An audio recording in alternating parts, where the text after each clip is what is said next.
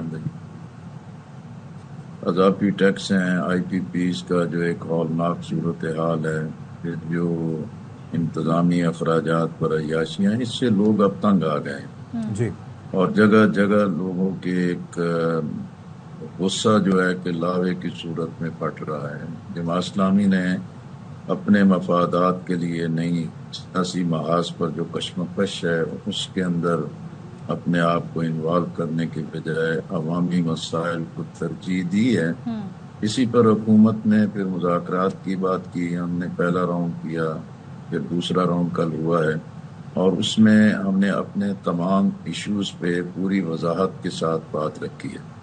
اور یہ بھی رکھا ہے کہ ہمیں معلوم ہے کہ فسکل پوزیشن پاکستان کی مشکل ہے, لیکن اسی دائرے میں رہتے ہوئے بھی بجلی کے مسئلے پر, پٹرول کے مسئلے پر, تنخواہ دار طبقے کے لیے, اور جو صنعت امپورٹرز, فلور ملز, اور ان کو بھی رعایت دی جا سکتی ہے, لیکن عزم چاہیے اور اس کے لیے ورکنگ چاہیے. کل 3 سیکریٹریز موجود تھے, انہوں نے ہمارے ٹیکنیکل بنیادوں پر بھی ہر چیز کو تسلیم کیا. انہوں نے کہا اب یہ معاملہ تو پولیٹیکل ہے اور حکومت نے فیصلہ کرنا ہے, اور اگر حکومت فیصلہ کرے گی اور چاہے گی, اب جیسے حکومت کی شرح بہت زیادہ ہے. اچھا, یعنی کہ ٹیکنیکل ماہرین یہ کہہ رہے ہیں کہ یہ معاملہ پولیٹیکل ہے, جبکہ سیاسی قیادت یہ کہتی ہے کہ کیونکہ معاملہ آئی ایم ایف سے جڑا ہوا ہے تو ہمیں بہت سے مشکل فیصلے کرنے پڑ رہے ہیں, تو انہیں بڑا مشکل ہے. آئی ایم ایف کے اندر نہیں, مسئلہ یہ ہے کہ بھی آئی ایم ایف کے معاہدے بھی جو ہے نا وہ چھپا کے رکھے ہوئے ہیں, آئی پی پیز کے معاہدے بھی چھپا کے رکھے ہوئے ہیں, اور آئی ایم ایف نے تو یہاں تک کہا ہے کہ بھی جو آئی پی پیز کے معاہدے ہیں ان کو ریوزٹ کریں. ٹھیک ہے. اس پر تو ہمت نہیں کرتے, اس لیے کہ انہی پارٹیوں کے اندر لوگ موجود ہیں خود, یعنی آئی پی پیز کی جو صورتحال ہے کہ 52% جو ملکیت ہے وہ خود حکومت پاکستان کی ہے, 23% جو ہے کہ وہ چانسی پیک کے ذریعے پروجیکٹس ہیں, اور 25% ہیں جو پاکستان کے لوکل صنعت کار ہیں جو محب وطن ہیں, پاکستان کی خدمت کرتے ہیں. ٹھیک ہے. اب جب پاکستان ایک بڑی مشکل میں پھنس گیا ہے, 25 کروڑ عوام کے لیے معاملہ چلانا ممکن نہیں رہا, اور نہ صنعت چل رہی ہے, نہ تجارت چل رہی ہے, نہ زراعت کا کام ہو رہا ہے, جب یہ معاشی پہیہ نہیں چلے گا بے روزگاری بڑھے گی. ایسا کیا اعلان ہوگا حکومت کی جانب سے لیاقت بلوچ صاحب جس پر آپ کہیں گے جی ہمارا مقصد اچیو ہو گیا, اب یہ دھرنا ہم ختم کر رہے ہیں؟ میرا خیال ہے کہ یہ اب ڈیپینڈ کرتا ہے کہ حکومت اس کو کتنی سنجیدگی میں لیتی ہے. اگر نہ ہمارا موقف ہے کہ دھرنا بھی جاری رہے گا, حکومت چاہے گی ہم مذاکرات بھی کریں گے, ہم تو صرف عوام کے لیے ریلیف چاہتے ہیں. تو when there is a will there is a way, آپ کو نیت ٹھیک لگ رہی ہے بظاہر؟ میرا خیال ہے کہ بھی انہیں اب انتظامی اور اشرافیہ کو بھی معلوم ہے کہ بھی اب اس طریقے سے معاملہ نہیں چلتا. ٹھیک ہے. میں نے جتنے بھی سول سروس کے سینئر لوگ تھے, میں کہ بھی آپ لوگ سینئر ہیں, زندگی بھر کے تجربات ہیں, اب رفتہ رفتہ خرابیاں اس سطح پر پہنچ گئی ہیں کہ اگر اپنے علم, اپنے فہم اور اپنی عقل اور اپنی تکنیک کے اعتبار سے معاملات کو سیدھا کر لیں تو ظاہر ہے کہ ملک ایک بڑی بحرانوں سے بچ جائے گا. انشاءاللہ اپنی صحت درمی پر ہی قائم رہیں گے تو پھر مسائل مشکلات اور بڑھتی چلی جائیں گی. ٹھیک ہے جی, تھینک یو سو مچ. لیاقت بلوچ آپ جماعت اسلامی کے سینئر رہنما ہمارے ساتھ موجود تھے, اور لیٹس ہوپ سو کہ اس مسئلے کا حل نکلے. بریک کے بعد آتے ہیں.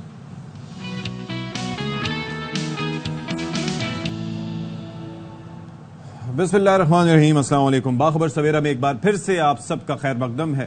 اور جو لوگ ہمیں دیکھ رہے ہیں پاکستان کے اندر, پاکستان سے باہر, دنیا کے کسی بھی ملک میں, سب کو اشفاق کے ساتھ ستی اور صدف عبدالجبار کی جانب سے ایک بار پھر سے السلام علیکم اور ویلکم بیک ونس اگین. تو کیسے ہیں آپ لوگ؟ ٹھیک ٹھاک ہیں, خیریت سے ہیں؟ آئی ایم شیور کہ آپ بھی ٹھیک ہیں, ساتھی تجزیہ کار. آج تو بھائی موسم اتنا اچھا ہے تو اس کا اثر موڈ پر بھی ہے, سو ساتھی تجزیہ کار. ویسے موسم کا اثر موڈ پہ ہوتا ہے یا فرق نہیں پڑتا؟ لو ایک تو کمپلیمنٹ دو اوپر سے آگے سے. اچھا میری بات سنیں, پلس ہوسٹ, میری بات سنیں نا, plus influencer, plus YouTuber, plus آج کل تو بڑے ڈیزگنیشن اس طرح کے ہوتے ہیں نا. تو مجھے یہ بتائیں کہ یہ جو جس طرح سے ہم بات کرتے ہیں, موسم کا اثر موڈ پر ہوتا ہے یا موڈ کا اثر موسم پر ہوتا ہے؟ یہ بڑا گہرائی والا سوال ہے, سوری ٹو سے دس ورڈ, لیکن یہ ہے کہ موڈ کا اثر آپ کے موسم کا اچھا ہونے کا اثر آپ کے موڈ پر پڑتا ہے. لیکن اب اگر موسم نہیں اچھا ہو رہا تو کیا آپ بس منہ بسورے بیٹھے رہیں گے؟ ہاں یہ بھی. آپ اپنا موڈ اچھا کریں, جو چیزیں آپ کو اچھی لگتی ہیں, جس سے آپ خوش ہوتے ہیں, آپ وہ چیزیں سوچیں, وہ چیزیں کریں, تو یقیناً آپ کا موڈ جو ہے بہتر ہوگا. تو اس کے لیے باقاعدہ آپ کو کام کرنا پڑے گا.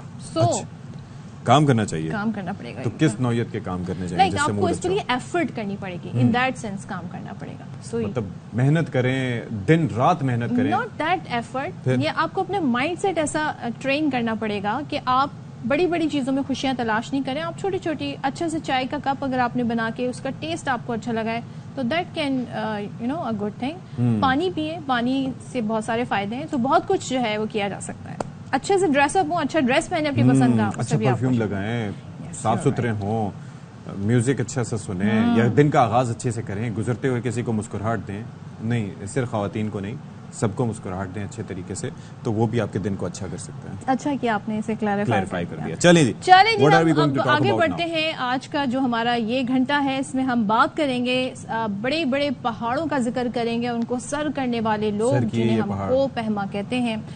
تو دنیا کی جو سب سے بلند ترین چوٹی ہے ماؤنٹ ایوریسٹ, اس کو سر کرنا ایسا ہے اپنی زندگی کو داؤ پر لگانا, اور جتنے رسک اس میں انوالو ہوتے ہیں اس سے جو ماؤنٹینئرز ہیں وہ کافی زیادہ آگاہ ہوتے ہیں.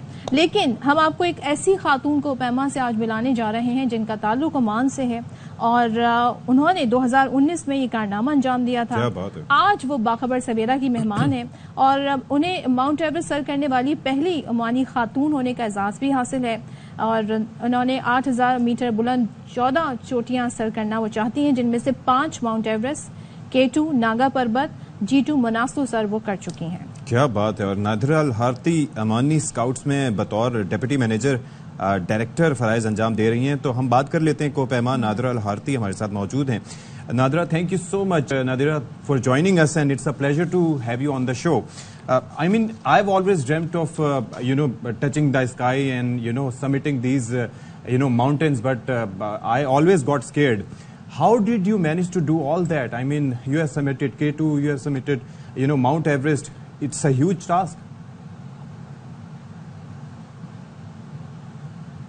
Yes, good morning, and thank you for being with you at the show. Maybe the voice is not clear. I couldn't hear you clearly.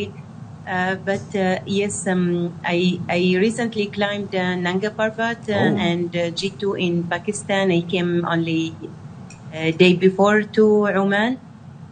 It was not easy to climb the 8000s and the mountains in Pakistan. It's really something unique. I never saw something like that. The nature, everything is amazing there.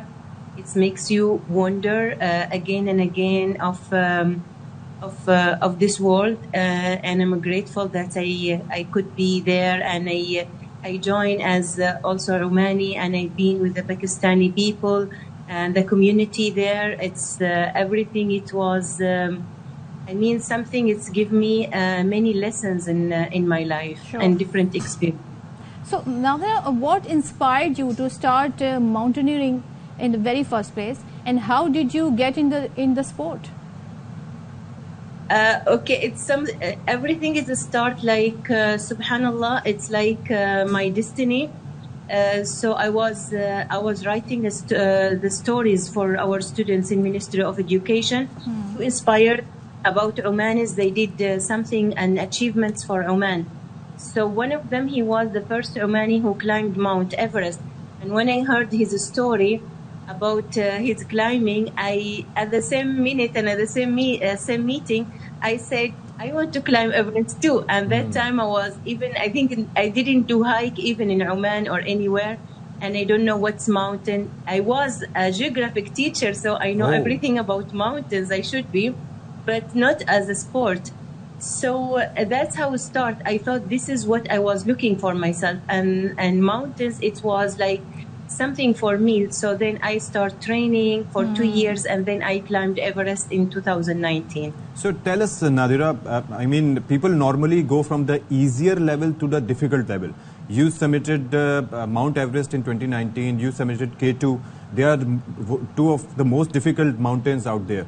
And now you went to summit this Nanga Parbat, which is called Killer Mountain. So how you compared the difficulty level of these mountains? Sorry, what's the question? Last part again? Which one did you find most difficult to summit? The summit? Yeah. Actually, it's always about the summit and also about the journey to when we reach the summit. And it's not easy to stay on control for a very long time at the base camp. Like Nanga Parbat, we waited for the good weather. I think for 4 weeks we stayed at the base camp. It was very long time waiting, preparing, and many people, many climbers, they left the base camp. They thought that's like we are wasting our time.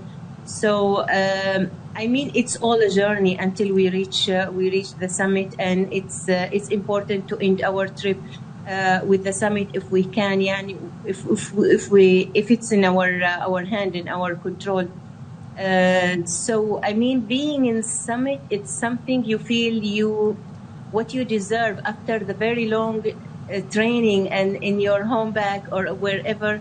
It's like what you really deserve at summit for the effort you did all the time, and your commitment and your hard training, your hard work all the time. So when I stand up on the summit, I feel that it's alhamdulillah. This is really what Allah gave me. This is so and fulfilling. It must be so. Yes. Nadira, you discussed about training. So this kind of journey or climb requires a lot of training. So what kind of training or preparation you undergo, and can you share your typical routine? What kind of routine you follow, and especially what kind of diet you follow? Yes, this is very important because the reward it will be after this. So I always training the whole year. I have schedule. I'm training in my country, Oman, in doing a very long hike at the weekend with the heavy backpack or different weights, depend to the season. And also I'm running and attending many races here in Oman, in the region, and it's make me fit and it's make me prepared for my next goal. Also, I have another what's building my muscles. So this is the 3 main routine training I do in my country. And also because we have also mountains in Oman, but it's not that high, it's high and it's not snow or icy, but it's also give me a chance and opportunity also to train here. Of course, the weather also is very different. Oman is very hot country, and where I'm going, it's very cold, and I should be always. Acceptable to adapt the difference between the weather also. So now you have submitted 5 of the top mountains. What's next for you, Nadira? What have you decided for yourself? What are you going to do next? And how has been your experience being in Pakistan? Did you try Pakistani cuisine, Pakistani food? And what's your experience regarding that? I think it's most my experience. It's in the mountain region, between Banduru or between the Nanga Parbat region in Shiraz. But what I saw also, there is a very common culture between us and our neighbors, Oman and Pakistan, and we have a very long history. So it's not that very strange for me. We have even the food, even the clothes, even the color, even everything. But it was also opportunity to know more Pakistanis, to know Pakistan more from their people there and on their land. So I absolutely love food in Pakistan. I love talking to them because I'm speak also a bit. We are sharing a bit, few words between Arabic and Pakistani and also Urdu. So it's always, I feel I'm not that stranger. I'm like we are part from each other's history and culture. What words have you learned so far? What Urdu words have you learned so far? Sorry? What Urdu words have you learned so far? What I learned? Yeah. Language. I'm talking about Urdu language. Language. I mean, I forget. There is one word they always say it, like how are you or good morning, but it's like it's not in my mind now. But that's okay. That's okay. I want to ask. I heard them talking. I feel that I understand what they are saying. It happens because we have many common words in Arabic like and Urdu. Inshallah, shukriya, assalamu alaikum, these kinds of words. How are you? Yeah, shukriya, bahut shukriya. Bahut shukriya. Yes. Nazir, how important is your support system, including like your family, friends, fellow climbers, because they matter a lot. So do you think it is very important for a climber to have a very, robust support system from your family especially? Yes, the support from my family and from my country is very important for me. It's make me standing there for 2 months, living in between two parts of Pakistan mountains, especially with like everything there is a real adventure. It's not like when any other countries. It's everything True. Is accessible. In Pakistan, it's not like that. So who's going there? They know that they should be, disconnect from their family, from everything. It's it's good also because it's give us that the real adventure for before a long time ago. Because now when everything is in our hand and it's easy to access, it doesn't make it that's real, for me especially. So being strong, being in control of my emotions, of my also controlling my health during everything we go during the trekking and also living at the base camp. It's very important. I tried, it's not something easy to live 60 days in a mountain, disconnect from the life, from everything we use, from our comfort, and living hard life. And I think this is mentally is very important, even more than the physical preparing. Yeah, mental aspect is always it should be tough mental, otherwise one cannot summit such high mountains. The last question that I would like to ask you is, you have been to Nepal for the Mount Everest, and you have been to Pakistan for K2 and then Nanga Parbat. How you compare the services provided by these two countries, because Nepal is investing heavily on their mountaineering, and how do you compare them, and do you need to see some betterment in some specific areas, so you can mention it here? The compare between Nepal and Pakistan, you said? Yeah. Yes, it's I've been in two countries, and yes, it's different. Not the service only, even the mountain in Pakistan. It's as I told you, it's like a pure, it's like a still wild. You can discover more, you can climb more. There is, when we are trekking, there is many and climb peaks on our way, and it's like it's keep us just, I want, to look right and left and to see what's the amazing nature, subhanallah, in Pakistan. Sure. But you. About the service, I think it's what's in Nepal now. It's very commercial business. Please stay with us. We would like to interrupt you because